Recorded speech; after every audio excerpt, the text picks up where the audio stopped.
الحمد لله نحمده ونستعينه ونستغفره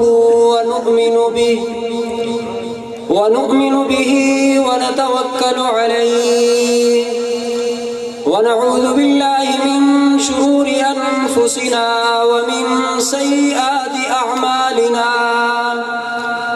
من يهده الله فلا مضل له ومن يضلله فلا هادي له ونشهد أن لا إله إلا الله وحده لا شريك له ونشهد أن سيدنا وسندنا وحبيبنا محمدا عبده ورسوله أما بعد فأعوذ بالله من الشيطان الرجيم بسم الله الرحمن الرحيم يا أيها النبي إنا أرسلناك شاهدا ومبشرا ونذيرا وقال النبي صلى الله عليه وسلم فضلت على الأنبياء ب6 أعطيت جوامع الكلم ونصرت بالرعب وأحلت لي الغنائم وجعلت لي الأرض مسجدا وطهورا صدق الله العظيم وصدق رسوله النبي الكريم ونحن على ذلك لمن الشاهدين والشاكرين والحمد لله رب العالمين. آپ تمام حضرات یقیناً رسول اللہ صلی اللہ علیہ وسلم کی محبت اور آپ صلی اللہ علیہ وسلم کے اصحاب پاک رضوان اللہ علیہم اجمعین کی محبت اپنے دلوں میں لیے بیٹھے ہیں، تو اس لیے میں اول تا آخر سب حضرات سے درخواست کروں گا کہ انتہائی محبت اور عقیدت کے ساتھ درود پاک پڑھ لیجئے. اللہم صلی علی محمد وعلی آل محمد كما صليت على إبراهيم وعلى آل إبراهيم إنك حميد مجيد. اللهم بارك على محمد وعلى آل محمد كما باركت على إبراهيم وعلى آل إبراهيم إنك حميد مجيد. قابل صد تکریم و احترام حاضرین ذی قدر، اپنی گفتگو کے آغاز سے قبل میں چاہوں گا کہ میں اپنا تعارف کرا دوں. میں نہ خطیب ہوں نہ کوئی بڑا مولوی ہوں، میں ایک مدرسے میں پڑھاتا ہوں، اور یہاں آنے کا جو سبب ہے وہ یہ ہے کہ میں اور قاری رحمت اللہ صاحب نے ایک ہی درسگاہ میں بیٹھ کر پورا سال صبح سے لے کر رات 10 بجے تک اپنے محبوب پاک کی حدیث اکٹھے پڑھی ہے. یقیناً ہماری زندگی کا اس سے بڑا خوش نصیب سال شاید نہ آئے کہ جب ہم فجر کی نماز سے لے کر ظہر تک، پھر ظہر سے عصر تک، پھر مغرب سے عشاء تک، پھر عشاء سے رات 10 بجے تک اپنے محبوب صلی اللہ علیہ وسلم کے فرمان احادیث مبارکہ سنا اور پڑھا کرتے تھے. یہ وجہ ہے یہاں آنے کی. انہوں نے محبت سے بلایا، میں آپ حضرات کے سامنے حاضر ہوں. میں آپ حضرات سے درخواست کروں گا کہ آپ حضرات اپنے جاگنے کا ثبوت دیتے رہیں گے تو یقیناً میری گفتگو کے اختتام تک انشاءاللہ آپ کے دل اللہ کی رحمت اور نور سے منور ہو چکے ہوں گے. آپ حضرات نے دیکھا ہے کہ ہر آنے والا خطیب، ہر آنے والا مقرر اپنی تقریر کے آغاز سے پہلے آپ سے مطالبہ کرتا ہے کہ تمام حضرات درود پاک پڑھ لیں. یہ آپ عام طور پر دیکھتے ہیں کہ ہر خطیب خطبہ پڑھنے کے بعد آپ سے مطالبہ کرتا ہے درود پاک پڑھنے کا. آخر اس میں نقطہ کیا ہے، اس میں وجہ کیا ہے؟ میں اس پر ایک حدیث مبارکہ بیان کرنے لگا ہوں. امید ہے کہ آپ حضرات پوری توجہ سے سماعت فرمائیں گے.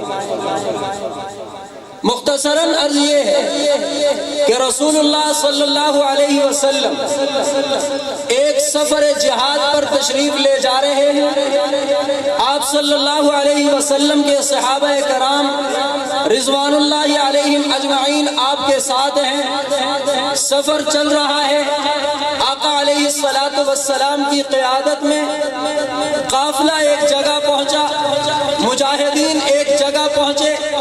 اللہ کے محبوب علیہ السلام نے اپنے دیوانوں کی طرف نگاہ فرمائی۔ آپ نے فرمایا صبح سے سفر کر رہے ہو، اب تھک چکے ہوگے، اب اسی جگہ آرام کر لو، کھانا کھا لو، اس کے بعد ہم یہاں سے اپنے اگلے سفر کے لیے قدم اٹھائیں گے۔ تمام صحابہ کرام پہاڑوں کے درمیان ایک جگہ پر ٹھہر گئے، آرام کرنا شروع کر دیا۔ آرام کرنے کے بعد اللہ کے رسول صلی اللہ علیہ وسلم نے ارشاد فرمایا جس کے پاس کھانا ہے وہ کھانا میرے پاس لے آؤ۔ سامنے دسترخوان بچھایا، اللہ کے محبوب علیہ السلام بیٹھے ہیں، صحابہ کرام رضوان اللہ علیہم اجمعین جس کے پاس جو کچھ تھا وہ آ کر سامنے دسترخوان پر رکھتے چلے گئے۔ جس کے پاس جو کچھ تھا وہ آمنہ کے لال صلی اللہ علیہ وسلم کے سامنے آ کے رکھ دیا۔ حضور نے دیکھا روٹی تو جمع ہو گئی ہے پر سالن کسی کے پاس نہیں ہے جس کے ساتھ روٹی کو تر کر کے کھایا جائے۔ اللہ کے محبوب علیہ السلام نے یوں مجمع پر نگاہ دوڑائی، آپ نے فرمایا یار کسی کے پاس کھانے کے لیے سالن نہیں ہے۔ جواب انکار میں آیا، یا رسول اللہ صلی اللہ علیہ وسلم ہمارے پاس کھانا نہیں ہے، آپ کی توجہ چاہتے ہوئے عرض کرتا ہوں۔ آپ نے جب سنا کہ کھانا کسی کے پاس نہیں، صحابہ فرماتے ہیں ہم نے اچانک دیکھا کہ ہمارے اسی مجمع کے اوپر شہد کی ایک مکھی آتی ہے اور آ کر کے اس مجمع کے اوپر چکر لگانا شروع کر دیتی ہے۔ صحابہ کرام رضوان اللہ علیہم اجمعین کے دیوانوں، صحابہ کا عقیدہ سننا، صحابہ فرماتے ہیں جب ہم نے دیکھا کہ یہ شہد کی مکھی ہمارے آقا کی مجلس میں آ کر چکر لگا رہی ہے، اوپر کھڑی ہے، صحابہ فرماتے ہیں ہمارے ایمان نے، ہمارے وجدان نے ہمیں اس بات پر مجبور کیا۔ ہم نے کہا میرے آقا کی مجلس میں کوئی بے فائدہ اور بے مقصد نہیں آ سکتا، اس مجلس میں جو آئے گا وہ کوئی نہ کوئی مقصد لے کے آئے گا۔ آخر والے نہیں بولے، میرے لیے نہیں اپنے محبوب کی محبت میں بولیے، سبحان اللہ کی گونج پیدا کیے، واللہ عرش والا خدا تم سے عرش پہ راضی ہو جائے گا۔ آپ جاگنے کا ثبوت دیں گے، میں نے وعدہ کیا ہے 2-4 باتیں عرض کروں گا، نہ میں خطیب ہوں نہ کچھ ہوں، میرے والد محترم حضرت مولانا قاری رحمت اللہ صاحب کے شیخ ہیں، بس انہی کی نسبت سے میں یہاں بیٹھا ہوں، اپنے اندر کچھ نہیں۔ صحابہ نے عرض کی یا رسول اللہ ہماری پوری زندگی کا تجربہ ہے، کوئی فضول، کوئی بے مقصد، کوئی نکمہ آپ کی مجلس میں نہیں آیا۔ عقیدہ ہمارا یہ ہے یہ شہد کی مکھی بھی فضول اور بے مقصد نہیں آئی۔ حضور نے اس بات میں سر ہلایا، آپ نے فرمایا ٹھیک سمجھے ہو، یہ بے فائدہ نہیں آئی۔ اللہ کے رسول بتائیے پھر یہ کیا کرنے آئی ہے؟ توجہ، یا رسول اللہ پھر کیا کرنے آئی ہے؟ آپ نے فرمایا یہ مکھی مجھے کہہ رہی ہے کہ ہمیں آج معلوم ہوا ہے ہمارے اس علاقہ میں اللہ کے رسول صلی اللہ علیہ وسلم اپنے ساتھیوں کے ساتھ آئے ہیں اور ہمیں اللہ کی طرف سے اطلاع ملی ہے آپ کے لیے سالن نہیں ہے، یا رسول اللہ دعوت دینے آئی ہوں، ہم نے شہد کا ایک چھتا تیار کیا ہے، آج ہماری چاہت یہ ہے ہم اللہ کے رسول اور آپ کے صحابہ کی مہمانی کرنا چاہتی ہیں تاکہ آپ کے لیے وہ شہد آئے اور آپ اس کو استعمال کر کے کھانا کھا سکیں۔ یا رسول اللہ پھر کیا طریقہ ہوگا شہد لانے کا؟ آقا علیہ السلام نے یوں نگاہ فرمائی مجمع کی طرف، آپ کی نگاہ ٹک گئی سیدنا علی بن ابی طالب رضی اللہ تعالی عنہ کی طرف، آپ نے فرمایا علی کھڑے ہو جاؤ۔ حضرت علی کھڑے ہوئے، آپ علیہ السلام نے ارشاد فرمایا علی اس شہد کی مکھی کے ساتھ چلے جاؤ اور وہاں سے شہد کے چھتے سے شہد اور ماکھی نچوڑ کر کے میرے پاس لاؤ۔ سیدنا علی نے اٹھایا پیالہ اور چل دیے ساتھ۔ آقا علیہ الصلوۃ والسلام سے عرض کی یا رسول اللہ کہاں وہ چھتا ملے گا؟ آپ نے فرمایا جو بلانے آئی ہے یہ تیرے سامنے اڑتی چلی جائے گی، تو اس کے پیچھے چلے جانا، یہ سیدھا تجھے منزل مقصود پر لے جائے گی۔ سیدنا علی نے اٹھایا پیالہ، حضور کے دیوانوں غور کرنا، سیدنا علی رضی اللہ تعالی عنہ نے اٹھایا پیالہ، چلے اس مکھی کے پیچھے، پہنچے شہد کے چھتے کی طرف۔ حضرت علی فرماتے ہیں جب میں اس کے قریب گیا، شہد کی مکھیوں نے جو ہی مجھے دیکھا یکدم ساری مکھیاں ہٹ گئیں، گویا مجھے دعوت دے رہی تھی، اے رسول خدا کے قاصد آجا اور یہ سارا شہد لے جا۔ ساری ہٹ گئی۔ حضرت علی نے شہد سے اس چھتے سے شہد کو کیا صاف، ڈالا پیالے میں، آئے واپس رکھا حضور صلی اللہ علیہ وسلم کے سامنے۔ آپ مسکرائے، آپ نے فرمایا میرے صحابہ یہ شہد کی مکھیاں بھی تم سے پیار کرتی ہیں، یہ شہد کی مکھیاں بھی تم سے محبت کرتی ہیں۔ صحابہ نے کیا کھانا شروع، وہی شہد کی مکھی پھر آتی ہے اور آ کر کے مجمع پہ چکر لگانا شروع کر دیا۔ حضور علیہ السلام کے صحابی نے عرض کی یا رسول اللہ صلی اللہ علیہ وسلم پہلے بھی یہ آئی تھی تو ایک مقصد لے کے آئی تھی، اب بھی آئی ہوگی تو کوئی مقصد لے کے آئی ہوگی۔ آقا نے فرمایا ہاں یہ اب بھی ایک مقصد لے کے آئی ہے۔ یا رسول اللہ وہ مقصد کیا ہے؟ آپ نے فرمایا تمہارے پیغمبر نے اس شہد کی مکھی سے 2 سوال کیے ہیں، یہ ان 2 سوالوں کا جواب دینے آئی ہے، یہ ان 2 سوالوں کا جواب دینے آئی ہے۔ یا رسول اللہ آپ میری طرف توجہ کریں، یا رسول اللہ آپ کے 2 سوال کیا ہیں جن کا یہ جواب دینے آئی ہے؟ حضور کے دیوانوں غور کرنا، اللہ کے رسول صلی اللہ علیہ وسلم نے فرمایا میں نے اس سے پہلا سوال یہ کیا اے شہد کی مکھیوں تمہاری غذا کیا ہے؟ میں نے ان شہد کی مکھیوں سے سوال کیا ہے تمہاری غذا کیا ہے؟ یا رسول اللہ اس کا جواب کیا آیا؟ فرمایا اس شہد کی مکھی نے جواب دیا یا رسول اللہ ہم سارا دن اڑتی رہتی ہیں، کسی پھول کے پتے کے رس کو نچوڑ کر، کسی پھول کو نچوڑ کر، کسی درخت کے پتے کو نچوڑ کر، کسی باغ میں جا کر مختلف ذائقوں کے پتے، پھول، کچھ کڑوے کچھ میٹھے، ان کو نچوڑتی ہیں، وہ ہماری غذا بن جاتی ہے، وہ ہماری غذا بن جاتی ہے۔